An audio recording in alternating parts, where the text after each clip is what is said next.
প্রিয় শিক্ষার্থীরা, ষষ্ঠ শ্রেণী গণিত অনুশীলনী 4.2 সূচক কোনো রাশিতে একটা একই উৎপাদক যতবার গুণ আকারে থাকে সেই সংখ্যাকে উৎপাদকটির সূচক এবং উৎপাদকটিকে ভিত্তি বলে। এটা আপনারা নিশ্চয়ই এখন মাথার উপর দিয়ে চলে গেছে যে আসলে কি ব্যাপার। তো আমি এখানে দেখেন লিখেছি যে 2 2 2 দুই কয়বার গুণ? 3 বার। তার মানে যতবার গুণ তত একটা 2 লিখলাম, তার উপরে ততবার গুণ দিলাম 3। তার মানে এই যে 3 পাওয়ার দেখেন উপরে দিয়েছি কিন্তু 2 এর মাথার উপর, তার মানে এটা হচ্ছে মাথার উপরে একটু ডান দিকে আর কি। তো এটা হলো সূচক, এটাকে বলি আমরা সূচক। মানে 2 যতবার গুণ সেই ততবারটাকে উপরে দিতে হবে, আর নিচে হচ্ছে কে গুণ সেটা হচ্ছে ভিত্তি, সেটাকে বলা হয় ভিত্তি। এই যেমন দেখেন 5, এখানে কত? 5 1 2 3 4, চারটা 5 গুণ, তার মানে 5 টু দি পাওয়ার 4। এটার উচ্চারণ কিন্তু আপনারা এভাবেও করতে পারেন যে 5 টু দি পাওয়ার 4, কারণ কি এটাকে পাওয়ার বলা হয়। এই যে সূচক, সূচকটাকে আবার আমরা পাওয়ারও বলতে পারি। যেমন 5 টু দি পাওয়ার 4, দেখেন আমি গোল দাগ দিয়ে বুঝাইছি যে সূচক, এটাকে বলা হয় কি? সূচক বা পাওয়ার। আর এই 5 হচ্ছে কি? বেস, যার উপরে পাওয়ারটা আছে। এখন 5 টু দি পাওয়ার 4, যেমন আমরা যদি 4 টু দি পাওয়ার 7 নেই, তাহলে বুঝবেন যে 4 7 বার গুণ, মানে 60টা 4 গুণ, ঠিক আছে। আর এরপরে আমি 2 এর উপরে দেখেন যদি স্কোয়ার হয়, তাহলে 2 স্কোয়ার যদি হয় সেক্ষেত্রে আমরা এটাকে লিখতে পারি 2 স্কোয়ার। আবার 2 এর উপরে যদি 3 থাকে তাহলে কিউব লিখতে পারি। 2 এর উপরে যদি 2 থাকে মানে 2 কয়বার গুণ? তাহলে 2 বার গুণ, 2 গুণন 2। আবার 3 থাকলে 2 কয়বার গুণ? 3 বার গুণ, তাহলে এটাকে বলা হয় 2 কিউব। উপরে 3 থাকলে তখন 2 টু দি পাওয়ার 3 বলবেন না, 2 কিউব বলবেন। আর এটার উপরে যদি স্কোয়ার থাকে তাহলে 2 স্কোয়ার বলবেন।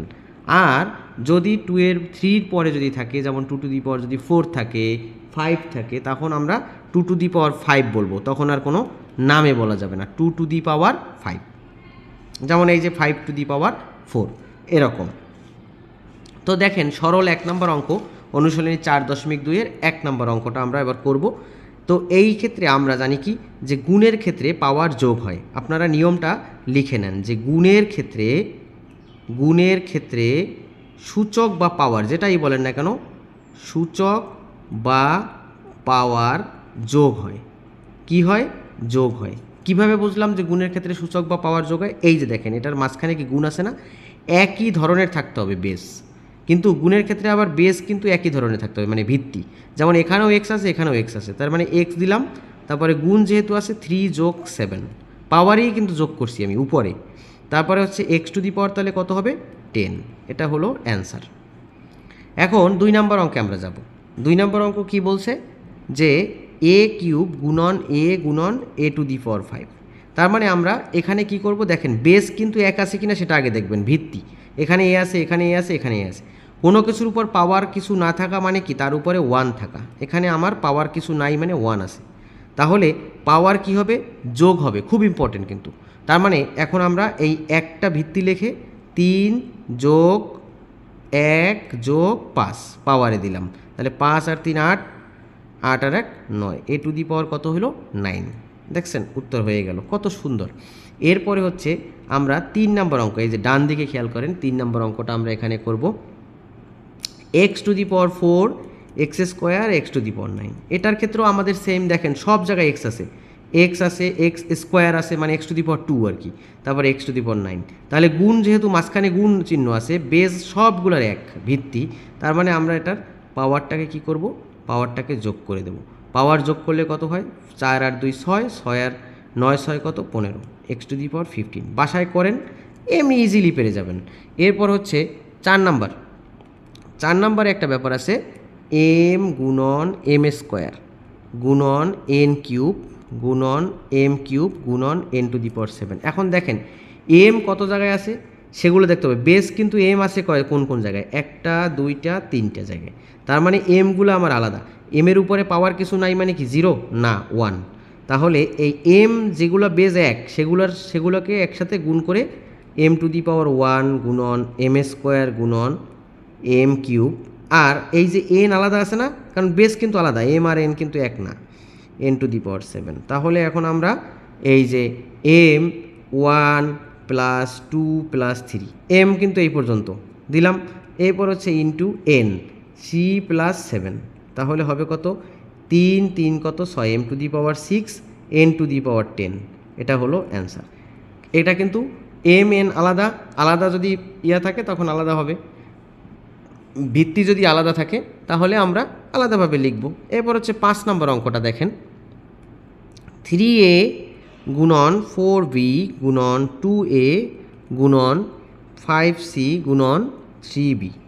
আচ্ছা, এই যে অঙ্কটা আমরা দেখব এখন, দেখেন 5 নম্বর অঙ্কটা, এর 3a এখানে এ আছে, এছাড়া কিন্তু আর কোথাও এ নাই। এখন আমরা আগের সংখ্যাগুলোকে গুণ করে ফেলি।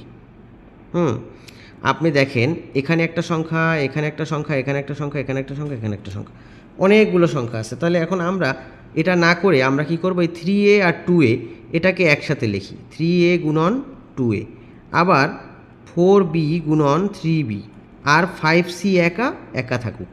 তাহলে এই দেখেন এ এখন এই সংখ্যাকে টানবে, 3 আর 2 গুণ করব, 3 দুগুণে কত 6। এখন এখানেও এ আছে, এখানেও এ আছে, এরাও তো গুণ আকারে আছে, যেহেতু এর মাঝখানে গুণ মানে কি এরা সবই গুণ। তা 3 আর 2 সংখ্যা দুইটাকে গুণ করে ফেললাম, 3 দুগুণে 6, কিন্তু এই এর উপরে 1 আছে, এর উপরে 1 আছে, তাহলে কত হবে, 1 + 1 মানে a²। কেন 1 + 1 a⁻2 গেল। এরপরে মাঝখানে এই গুণ চিহ্ন দিলাম, দেওয়ার পরে এই যে b, 4 আর 3 কত, 3 × 4 = 12, b এর উপরে তাহলে কিছু নাই মানে কি 1 আছে, এটার উপরে 1 আছে, একই রকম বেস, তাহলে b²। এরপরে হলো 5c। এবারে আপনি একটা কাজ করবেন, এই সংখ্যা এই সংখ্যা এই সংখ্যা তিনটা গুণ করে দেবেন, আর তো কিছু করার নাই। তাহলে এই যে সংখ্যাগুলা, তাহলে 6 কত, 6 হচ্ছে 72, তারপর হচ্ছে কত 72 গুণন 5, তাহলে 72 গুণন 5, তাহলে কত হবে, 5 দুগুণে 10 শূন্য, 5 7 35 আর 1 36, 360 a² b² c। ঠিক আছে, এই হলো আমাদের অঙ্ক।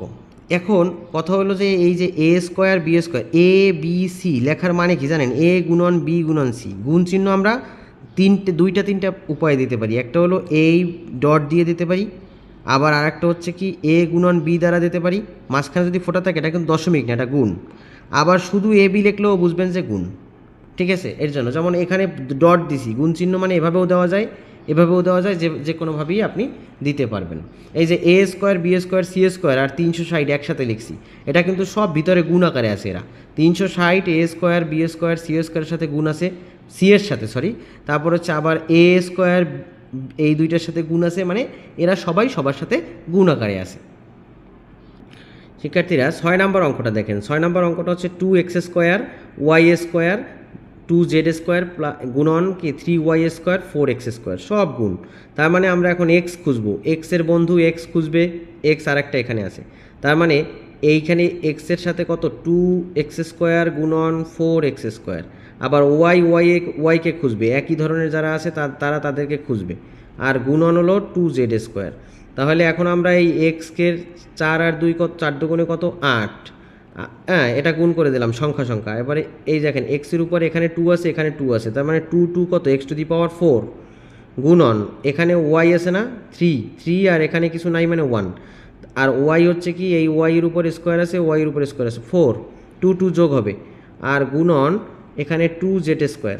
এখন দেখেন আপনারা এই যে 8 3 আর 2 গুণ করলে কত হয়, 3 8 24, 24 দুগুণে 48, x⁴ y⁴ z² একসাথে লিখবেন। এরা কিন্তু সব গুণ আকারে, কারণ আমি আগেই বলছি যে গুণ চিহ্ন দশমিকের মতো দিয়েও দেওয়া যায়, তারপরে এমনি লিখে রাখলেও দুইটা পাশাপাশি বোঝা যাবে যে এরা গুণ আকারে আছে, কিন্তু সংখ্যা কিন্তু গুণ আকারে নেই, সংখ্যা 48ই আছে। সংখ্যার মধ্যে যদি 4 ইন্টু এভাবে দেন তাহলে, কিন্তু এমনি যদি কোনো মানে অক্ষর মানে যেটা হলো চলক সেটা যদি এরকম লেখি a b, এটা কিন্তু গুণ আকারে আছে। তো এই পর্যন্ত হয়ে গেল প্রিয় শিক্ষার্থীরা। এরপরে আমরা যাব 2 নম্বর অঙ্কে। 2 নম্বর অঙ্কটা কি আছে দেখেন, a = 2 b = 3 c = 1 হলে রাশিগুলোর মান নির্ণয় করো। কিছু না, 1 নম্বর অঙ্কটা আমরা উঠাইলাম, এই a এর জায়গায় শুধু a এর জায়গায় 2 বসাইলাম, তার মাথার উপরে কিন্তু কিউব আছে, প্লাস b এর জায়গায় শুধু b এর মান দেওয়া আছে 3, তার মাথার উপরে স্কোয়ার আছে। এখন 2 কিউব মানে কি 2 3বার গুণ, তাহলে 2 গুণন 2 গুণন 2 কত হয়, 2 দুগুণে 4, 4 দুগুণে 8, আর 3 গুণন 3 কত হয়, 3 3 9, তাহলে এদিকে হবে 8 আর এখানে হবে 9, 9 আর 8 কত 17। এভাবে গুণ করে নেবেন, কিন্তু এখানে অনেকে কি করে 2 দুগুণে 4, 4 দুগুণে 8 নাহলে না বলে অনেক অন্য কিছু করে ফেলে, তো এটা করা যাবে না। এরপর হচ্ছে 2 নম্বরে B cube plus C cube এরকম আছে না, তাহলে এখন দেখেন কিউব মানে 3, তাহলে বি এর মান কত, বি এর মান হলো 3, এই বি এর জায়গায় শুধু 3 বসাবো, মাথার উপরে কিন্তু এই 3 থাকবে মানে পাওয়ার। আবার সি এর জায়গায় শুধু 1 বসাবো, মাথার উপরে পাওয়ার। এখন কোনো 1-এর উপরে যত পাওয়ারই দেন না কেন 1ই হবে, কেন, কারণ হলো দেখেন 3 3বার গুণ, 3 3 9, 3 নং 27, এখানে হবে 27, আর 1 কয়বার গুণ, 3বার গুণ, তাহলে কত হবে 1, কেন, এই এক অক্ষে 1 এক অক্ষে 1, তার মানে 1ই হইলো, তাহলে এই 1-এর উপর কিউব দিলেও 1 হবে, অনেকে আবার 3 লিখে দিয়েন না। এখন 27 যোগ 1 কত 28 হয়ে গেল এটার অ্যান্সার। এরপরে আমরা 3 নম্বর অঙ্কে চলে যাব। 3 নম্বর অঙ্কে আছে কি A square minus B square plus C square. এটার ক্ষেত্রে কিচ্ছু না, ওই এ এর মান কত দেওয়া আসলো মনে আছে আমাদের, এ এর মান দেওয়া ছিল 2, তাহলে 2 এর উপর স্কোয়ার, বি এর জায়গায় বি এর মান কত দেওয়া ছিল 3, 3-র উপর স্কোয়ার, প্লাস সি এর মান দেওয়া ছিল কত 1, 1-এর উপর স্কোয়ার। এরপরে এই যে 2 স্কোয়ার সমান কত, 2 গুণন 2 কত, 2 2বার গুণ হবে, স্কোয়ার মানে কি 2বার গুণ, তাহলে 4, এখানে 4 হলো। 3 স্কোয়ার সমান কত 9, কেন 3 2বার গুণ, 2টা 3 গুণ, হ্যাঁ। তারপর হচ্ছে অনেকে 6 লিখে দেয়, 3-এর সাথে 2 গুণ করে, আসলে কিন্তু না, 2বার 3 গুণ হবে, প্লাস 1, তাহলে এখানে কত হবে আমার, এই যে 5, 4-এর পিছনে প্লাস চিহ্ন আছে, 1-এর পিছনে প্লাস চিহ্ন আছে, 5 মাইনাস 9, তাহলে কত হয়, বড় সংখ্যার পিছনে কি মাইনাস আছে, তার মানে হচ্ছে এখানে 4 হবে, একটা প্লাস একটা মাইনাস, তাহলে -4 হবে উত্তর গেল। তারপর হচ্ছে আমরা 4 নম্বর অঙ্ক দেখব, B square minus 2ab plus A square, এরকম অঙ্কটা আছে। তাহলে এখন কি করব আমরা, এখানে বি না, বি এর মান বসাই দেবো, বি এর মান কত আছে 3 কিউব, 3 স্কোয়ার, সরি 3 দেওয়া আছে তাই না, 3-র উপর স্কোয়ার, তারপরে 2, এ এর মান দেওয়া আছে 2, এই 2 কিন্তু সূত্রের মানে ওই অঙ্কেই দেওয়া ছিল, তারপরে এ এর জায়গায় 2 বসাইলাম, আবার বি এর জায়গায় এই 3 বসাইলাম, এ এর জায়গায় আবার 2 বসাই স্কোয়ার দিলাম, প্লাস মাইনাস সব ঠিক, 3 গুণ 3 কত হয় 9, 3 স্কোয়ার যেহেতু, আর এরা হলো গুণ আকারে আছে, 3 দুগুণে 6, 6 দুগুণে 12, আর এরা কারা 2 দুগুণে 4, তাহলে 9 আর 4 কত 13, যেহেতু কেন এটা যোগ করলাম কেন, এটার পিছনেও যোগ চিহ্ন আর এটার পিছনে কিছু নাই মানে যোগ চিহ্ন আছে, আর এটা হচ্ছে 12, তাহলে হবে কত 1, অ্যান্সার হয়ে গেল।